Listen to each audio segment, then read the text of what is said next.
Hey there everyone, and Merry Christmas. Retro Martin here. Now, we're going to do something a little bit different. I mean, not amazingly different, but a little bit different. This is a playthrough of the entirety of Home Alone on the MegaDrive, which is a game based on the film of the same name. I'm going to be playing it on beginner mode rather than expert, because otherwise it would be a bit of a lengthy video, and I think people might get turned off.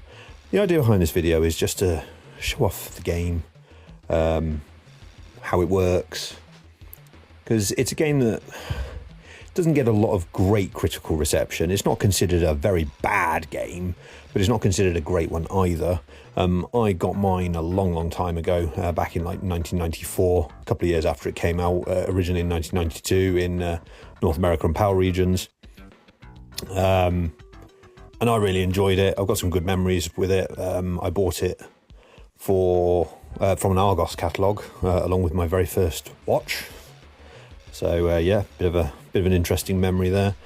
But I just wanted to sort of change the narrative on it being a bad game a little bit, because it is actually good fun. There's a deep scoring system to it, and when you actually know what you're doing and how the game works, it is actually quite enjoyable, especially as it's one that can be played in a very short burst. You can normally complete it in less than an hour on both beginner or expert, so it's not one that requires an awful massive amount of time to sink into it. And also, it's Christmas. Home Alone is a Christmas film. This is a sort of Christmas game. So, enjoy as we dive into Home Alone. I'll be interspersing this with chatter about the game itself, and I hope you all enjoy.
So the basic premise of the game is you're in the neighbourhood from the film. There are 5 houses in the neighbourhood, each with their own theme. You've got the ultra-modern house, the ancient house, and Kevin's home. They all do have proper names, but it just gives you a general idea of what they are. Kevin's home is probably the only really Christmassy looking one among them, but there we go. There's a timer in the top left corner which has the estimated time of arrival that counts down. And that is basically the amount of time you've got to survive, so the game is effectively a game of survival. The wet bandits, who are the antagonists in both the game and the film, will visit the house and they will slowly ransack the place. In the top right hand corner, when you're outside, you'll see a charge bar. But when you're inside a house, that will change into an ammo bar. Underneath the ammo bar, if the wet bandits are actually in a house, even if you are not in a house, you'll see a blue loot bar. And your job is to get into the same house and stop them before that gets full. Otherwise they will flush the house, aka turning all the taps on like they did in the film, and it will make the house blue out and you won't be able to go in it to get any items.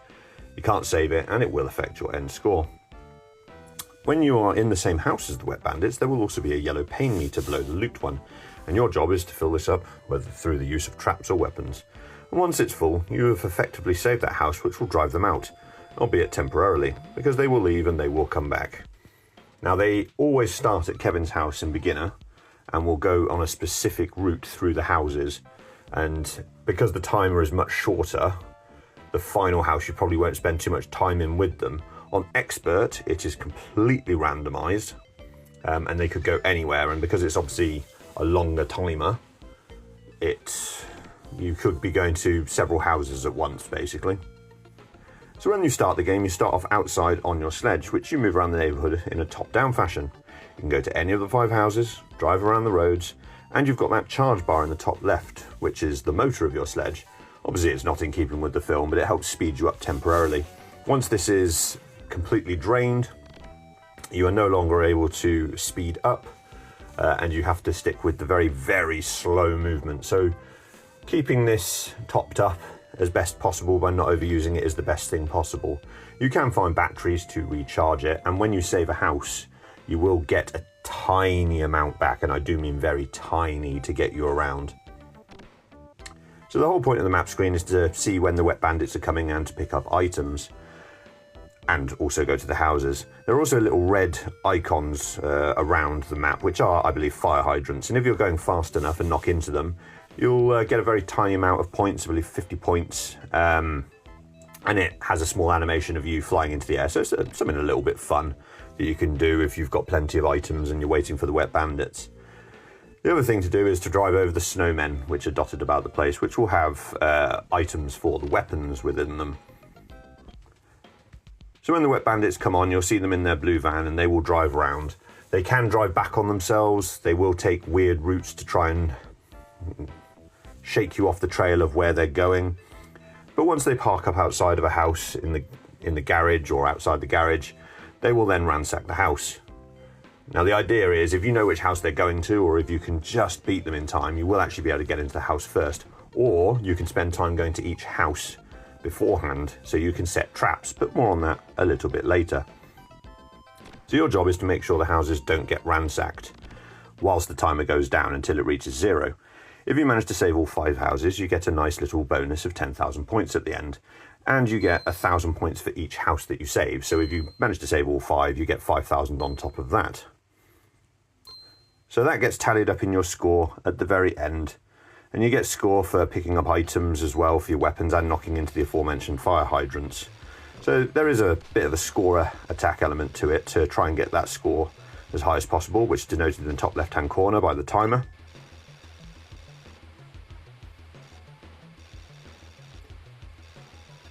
You've also got a sort of risk and reward system there to try and get the highest score possible. The only other marker on the screen that I've not discussed yet is the one underneath the house icon. So the house icon denotes how many houses are left. Obviously it starts at 5 and goes down as the houses are ransacked. Obviously you want to make sure that stays at 5 to get the highest score possible. Below that is what looks like a tyre. And you can collect tyres only on the map screen. You don't get them within the houses at all. However, they can only be used within the houses, and effectively they act like a trampoline for you to be able to bounce up to higher areas to collect items, or in some cases to access secret or hidden areas, albeit they are quite obvious, to be able to get more items. In one of the houses there's an attic that can't be reached by any other means, so there's no loot up there for the wet bandits to get, but there's lots of items, and it's really helpful if you can get up there, because you can hoard up a lot to use more weapons. You can also stack the tyres on top of each other if you're really struggling with the bouncing mechanic, which is probably one of the harder bits to do because you can't move left and right very much if you're going for the highest bounce.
So when the wet bandits are not in a house, you can use that opportunity to enter a house, which will bring up a blueprint of the house itself.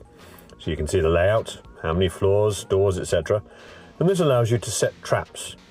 Traps are listed on the left, and you can go up and down using the arrows to flick between them. You pick the trap you want, you set it anywhere in the house, although certain traps are only going to go in places like doorways, such as the torch, and other ones will go on the floor, like the ice.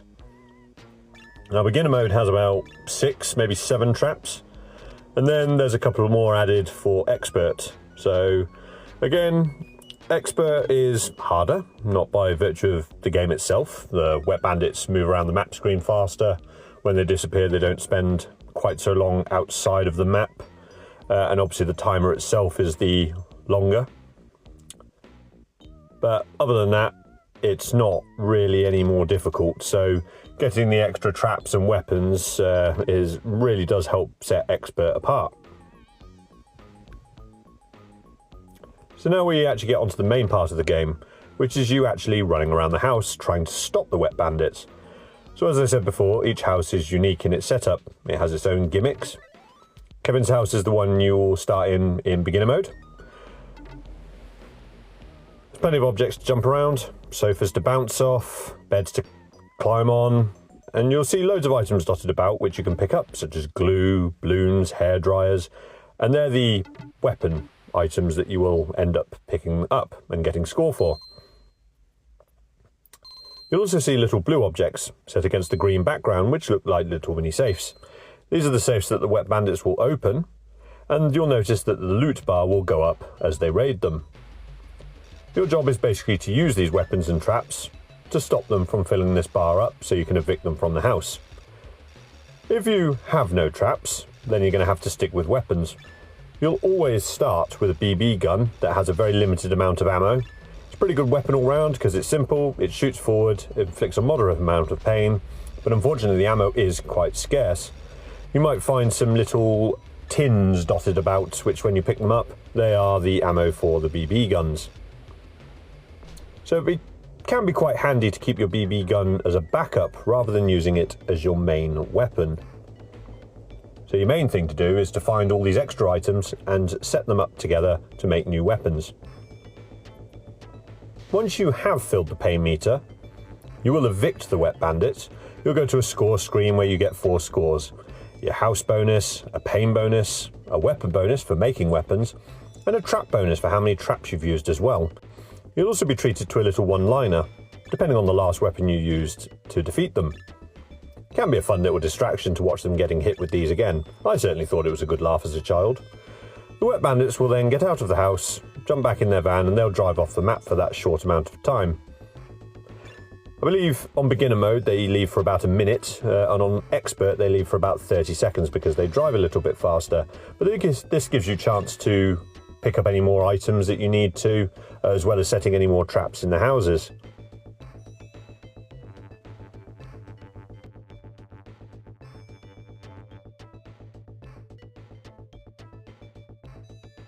If you're quick enough, you can track them when they go to another house and get in just before them, which will allow you to set traps if you haven't already.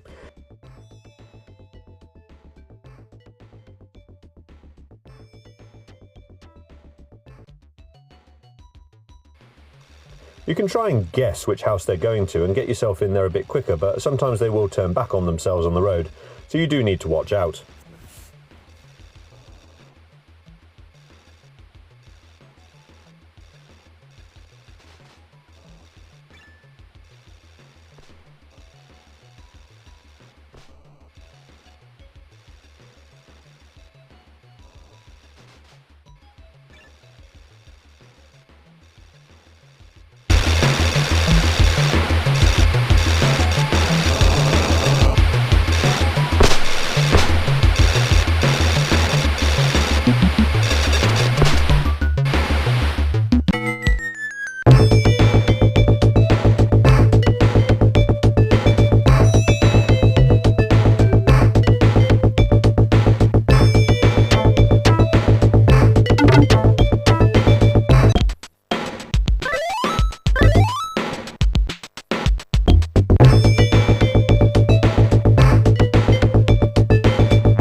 Now we get on to the most divisive part of the game, which is the pause menu.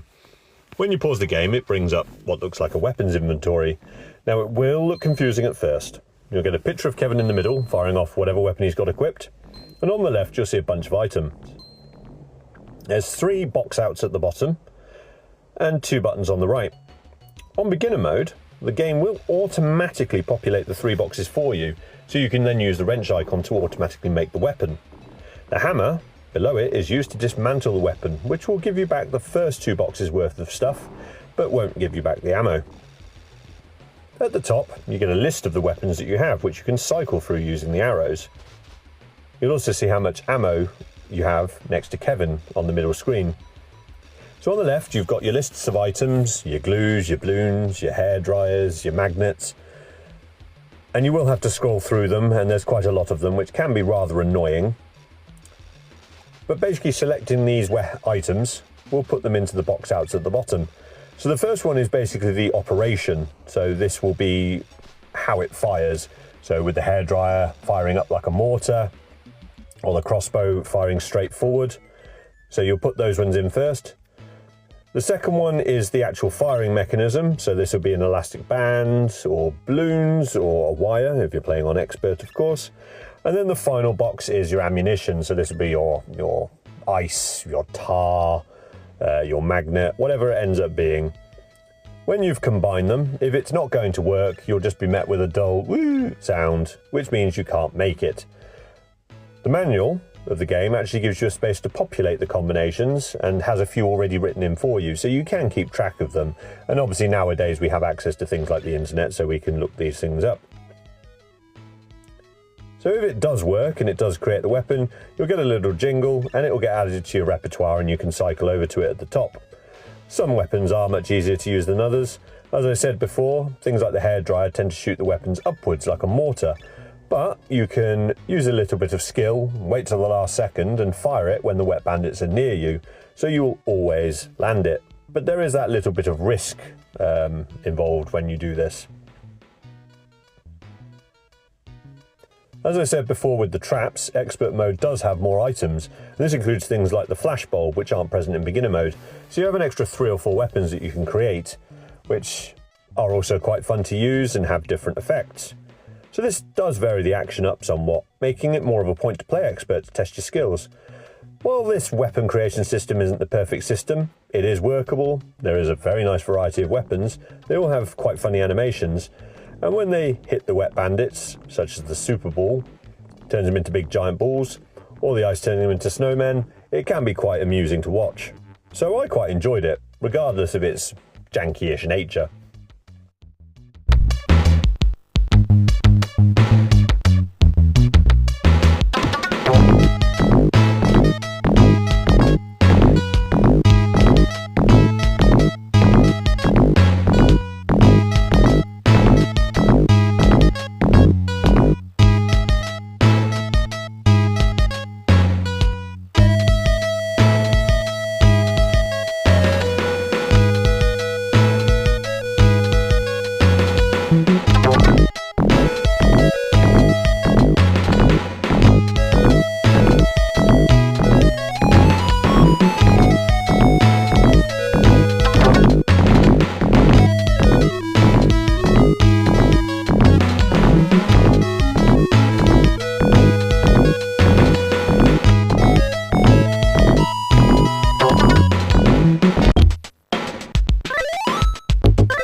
The final thing to mention is, again, the houses themselves, and that's their little gimmicks.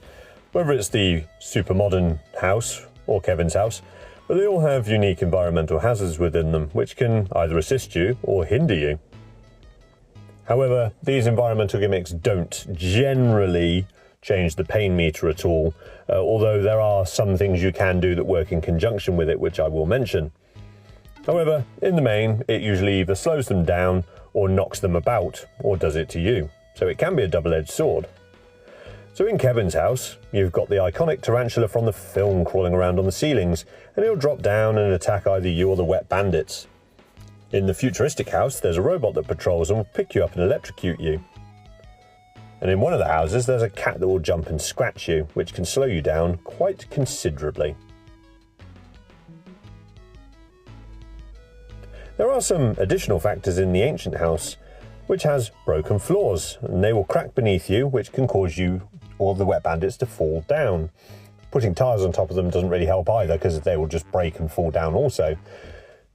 If you shoot a weapon at the wet bandits as they are jumping over these holes, however, they will then fall down the hole, and as well as getting the pain from the weapon, they will get additional damage from falling. So all this coming together creates what is actually a very good fun score attack. As long as you know what you're doing, of course. All the items give you points, you get more points at the end for saving a house and for using traps, and when you reach the end of the game you're treated to a little scene of the police arresting the wet bandits where everything gets tallied together. Obviously in beginner you've got to last 20 minutes, and in expert you've got to last for 40. However, you do get a timer pause when you're on either the trap screen or the weapons inventory screen, and obviously the few seconds of loading in between. So you're probably going to be playing anything between 30 minutes to an hour, depending on which mode you're on. And it can get quite frantic, especially on expert, because the wet bandits operate faster, so it can be a little bit more difficult on that mode. Coming up with different weapons, shooting them, seeing how they work, is definitely more of a visual element for the fun, but... So coming up with the different weapons, designs, and shooting them, seeing how they work, and obviously enjoying the silly animations, can make for a fun game. But then working out the scoring system, trying to boost that score up as much as possible, it generally creates a very, very good fun game where you can fight with others to get the best score.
So I recently learned something. A user over on Twitter, I can't remember who it is off the top of my head, has informed me that a song that I do know but hadn't put together is actually tied in with Home Alone. So for those who are eagle-eared, if you listen to the title screen music, it may remind you of Oingo Boingo's Weird Science. There were a lot of games that certainly borrowed a lot of riffs from very popular music, and I know the word borrow definitely does a lot of heavy lifting in these contexts, but here it is good fun. It reminds me quite a lot of the rendition of RoboCop done for James Pond 2, a sort of marimba version, if you will.